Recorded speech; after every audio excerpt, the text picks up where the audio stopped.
Prince TV.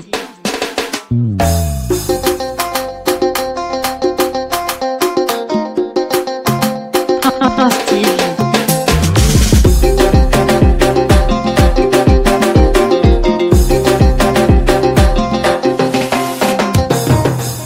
Prince TV.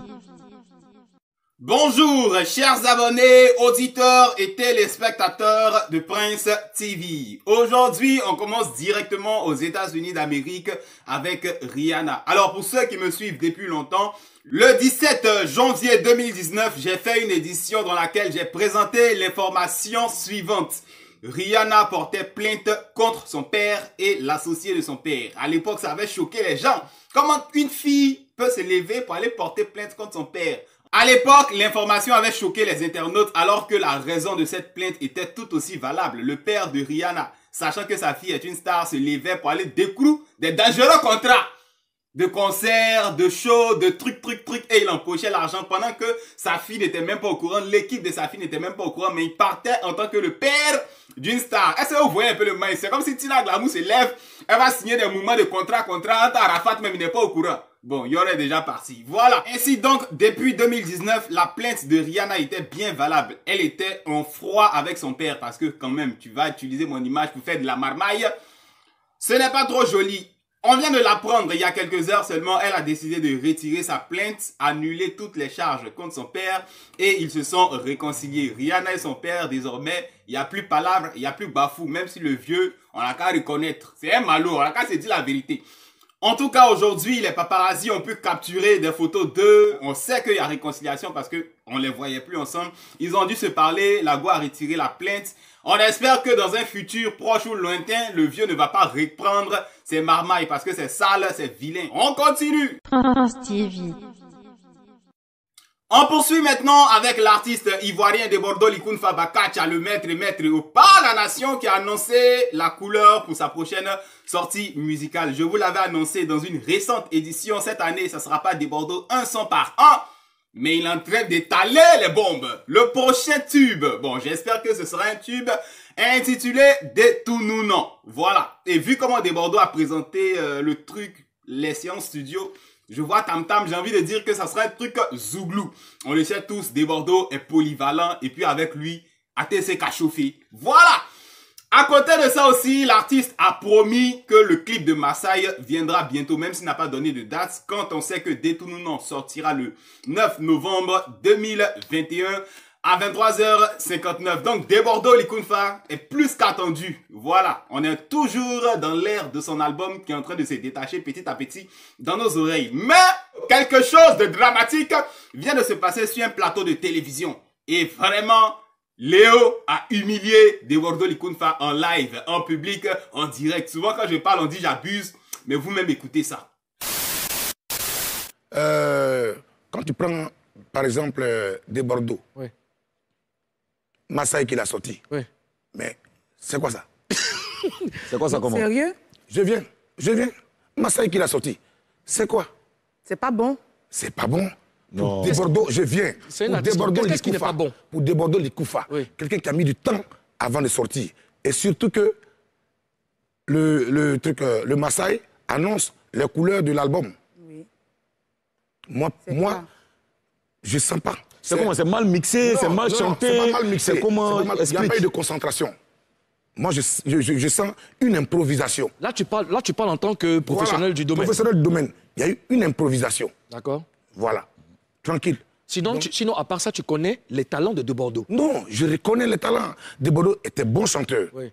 Ce que je n'ai pas aimé, c'est que Kirzen dise que c'est le plus talentueux d'entre nous. Oui. Ça... Tu n'es pas d'accord avec ça? Non, mais c'est pas que j'ai un coup de poing à lui donner. Non. On n'est pas arrivé là-bas, pardon. Tu n'es pas venu menacer les gens sur notre plateau? Dis-moi, récemment, tu as dit que De Bordeaux n'arrive pas à trouver le chemin, qu'il ne peut rien créer. Il a manque d'inspiration. Pourquoi tu dis ça? Bon. Vous voyez, hein, De Bordeaux, depuis un certain moment, est perdu. Hein. Depuis la disparition du monument, il est perdu. Et... Il est perdu. Il est perdu. Oui. Franchement, il est perdu. Et moi j'ai mal, en fait, Oui. à sa place, tu vois. Moi, j'ai très, très mal à sa place. Mais qu'est-ce qui te fait dire qu'il est perdu? Non, il est perdu. De Bordeaux, en réalité, a besoin de se reconstruire. Tu vois. Voilà, il a besoin de se reconstruire, il a besoin de se concentrer. Voilà, sinon, il est très talentueux. Mais le Massaï n'est pas bon. Apparemment, tu as un problème avec des Bordeaux parce que ce n'est pas la première fois. Bon, la première fois, c'était avec... moi, j'aime la vérité. Ouais. Parce que vous aimez toujours caresser dans le sens du poil, tout et tout. Après, ça rend la personne un peu... Ça fait rêver, tu vois. Oui, oui. Voilà. J'aime ça. Tu vois, ça fait rêver. Et moi, j'aime la vérité. Quand Arafat a fait Moto Moto, on sait tous, nous, les chanteurs, on sait que Moto Moto n'était pas trop au top. Voilà. Mais un artiste, c'est aussi ça. Il a accompagné avec un joli clip. Un très beau clip. Et quand j'ai vu le clip, moi, j'étais très content. J'ai dit, voilà du professionnalisme. Donc, et il faut, à un moment, surtout qu'il était en baisse, à un moment, c'est vrai qu'on est concurrent, hein, mais on n'est pas ennemis. À un moment, quand même, il faut pouvoir donner de la force quand même. Et quand le gars, il est bon, là, la concurrence, tu vois un peu, mais tu vois quelqu'un qui est déjà décès, qui est déjà couché, qui est en train de tomber. Tu vois un peu, qui est en train de tomber. Et bon, aujourd'hui, tu as vu qu'il y a plus de concurrence. Hein. Oui. Et tu vois, parce que, effectivement, Arafat était celui-là même qui nous donnait de la force à nous tous. Hein. Donc, tu penses que tu es mieux placé pour donner de la force avec celui-là? Je suis venu les réveiller, toi, tu racontes quoi? DJ Léo a mis bouilla. Vous constatez avec moi. À la fin même, ça peut me tuer. Quand je suis venu les réveiller, toi, tu racontes quoi même? Voilà! Et il a pimenté de Bordeaux Likunfa. Quand j'ai fait mon décryptage de sa sortie, réveillez-vous, réveillez-vous, certains ont trouvé que j'abusais, que c'est moi qui étais en train de créer les buzz, les clashs, les palabres, alors que c'était la pensée de Léo qui était là. Et piment de chez Piment. Voilà, DJ Léo a dit ce que plus ou moins on avait déjà dit sur les réseaux sociaux. Massaï, franchement, hein, des Bordeaux. C'est vrai, il y a les mélodies, il y a les Kessia, mais bon, on s'attendait à plus. Surtout que c'est un son qui annonce ton album. Donc Léo a bombardé et Léo, il est clair, il réaffirme sa volonté de s'imposer en tant que numéro 1, en tant que leader, en tant que vrai guide du coupé décalé. Et il piétine, il croise Kérosène même valeux. Comment tu peux dire c'est des Bordeaux qui est truc? En tout cas, tout ça, c'est le coupé décalé. Donc, Léo remplace désormais Arafat. C'est le nouvel Arafat. On attend de voir la concrétisation. Même si, quand il parle, des Bordeaux fuit. Depuis Moto Moto, quand il lance un clash, des Bordeaux fuit.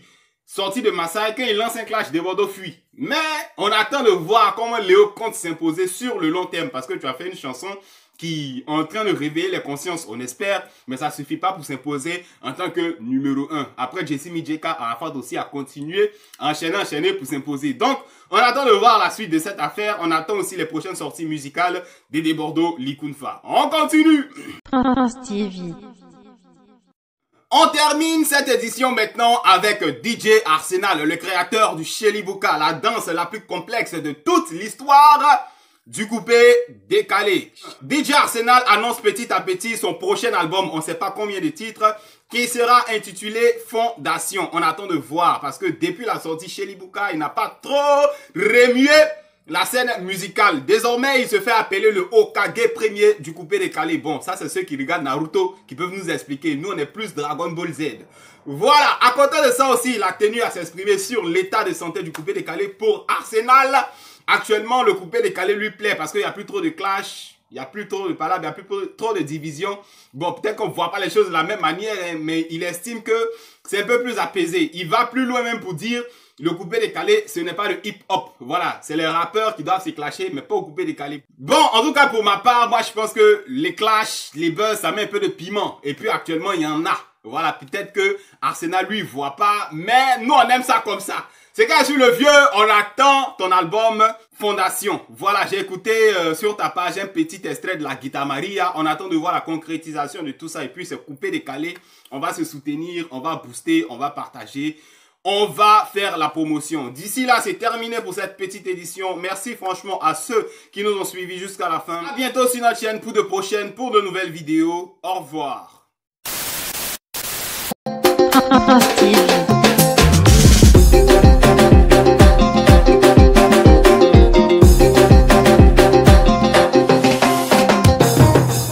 France TV. France TV.